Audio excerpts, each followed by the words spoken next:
అందరికీ నమస్కారం. ఈరోజు కథ పేరు కన్యత్వం.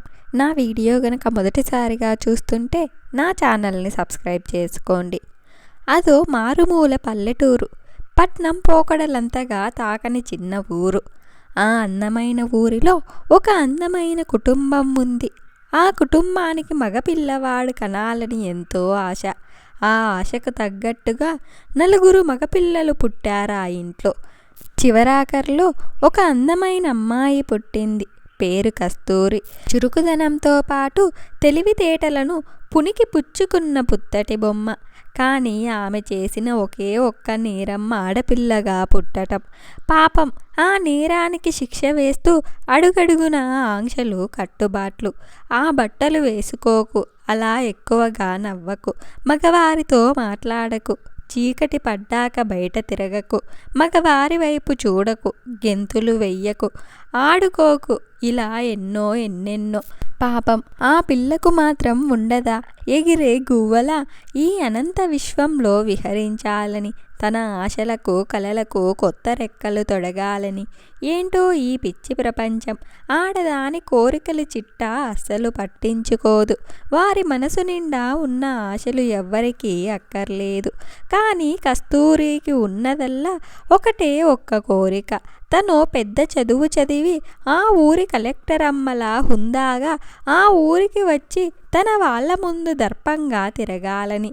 ఆడపిల్లకి తిండి ఖర్చే ఎక్కువ అనుకునే ఆ ఇంట్లో ఆమె తన పంతం నెగ్గించుకోవాలంటే పెద్ద యుద్ధమే చెయ్యాల్సి వచ్చింది.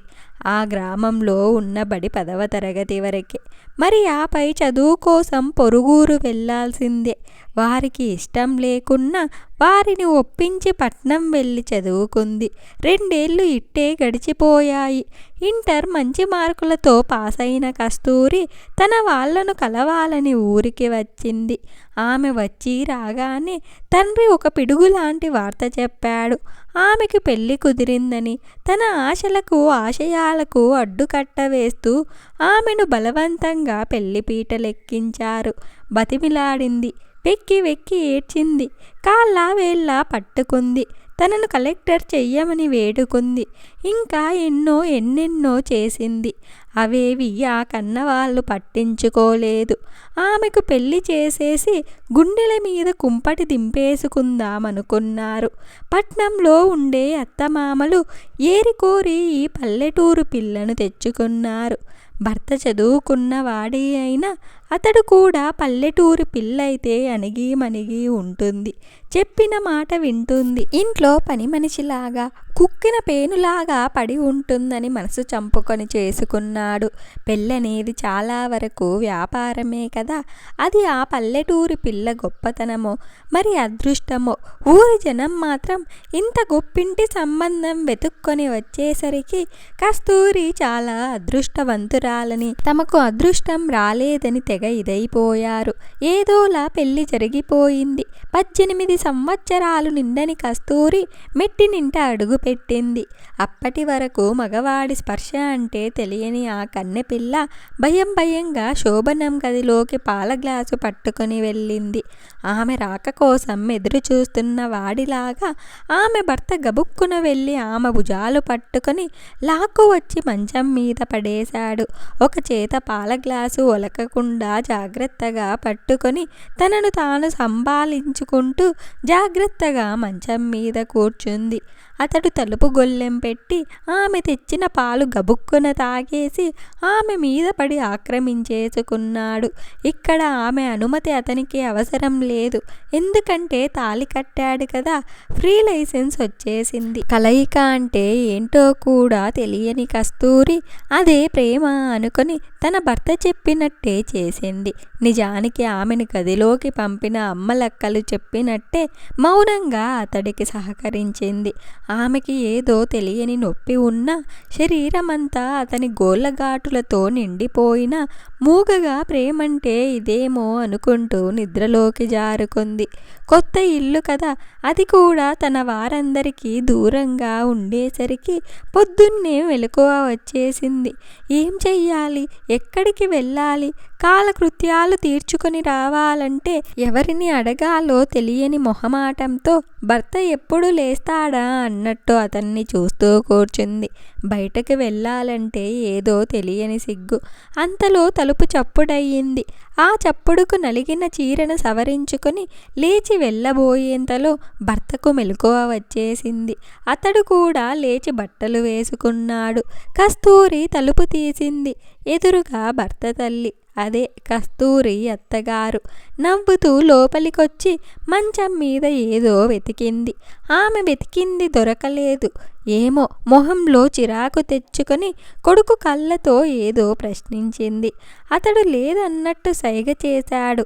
అత్తగారు అనుమానం తీరక కస్తూరిని వెనక్కి తిప్పి ఆమె తెల్లని చీరను, ఆమె పిరుదులను నొక్కి నొక్కి చూసింది. ఎక్కడా ఆమెకు కావాల్సింది కనిపించలేదు.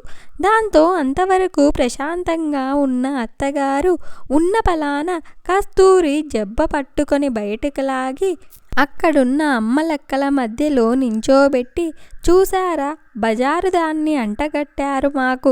ఇది శీలవతి కాదు. దాని చీర మీద చిన్న మరక లేదు. కనీసం వారి దుప్పటి మీద కూడా నెత్తుటి చుక్కలేదు. మీరైనా న్యాయం చెప్పండమ్మా. నా కొడుక్కి ఏరీ కోరి పల్లెటూరు పిల్లనిచ్చి చేశాను. ఎందుకు?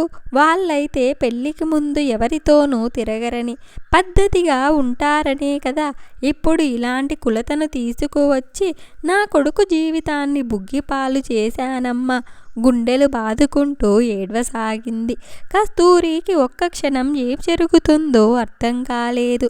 మిగిలిన అమ్మలక్కలకు కూడా ఒక్కొక్కరు కస్తూరి వెనక వచ్చి ఆమె చీర చూస్తూ, ఆమె పిరుదుల వైపు చూస్తూ నోళ్ళు నొక్కుకున్నారు. కస్తూరికి తల కొట్టేసినట్టయింది. ఆమెకి తెలియకుండానే కళ్ళలోకి నీళ్లు చేరాయి. లేదత్తమ్మ, నాకింతకు ముందు ఎవరితోనూ సంబంధం లేదు. నన్ను నమ్మత్తమ్మా అంటూ అత్తగారి కాళ్ళు పట్టుకుంది. ఆవిడ చీకొట్టింది. అమ్మలక్కలు కూడా నోటికొచ్చినన్ని మాటలనేశారు.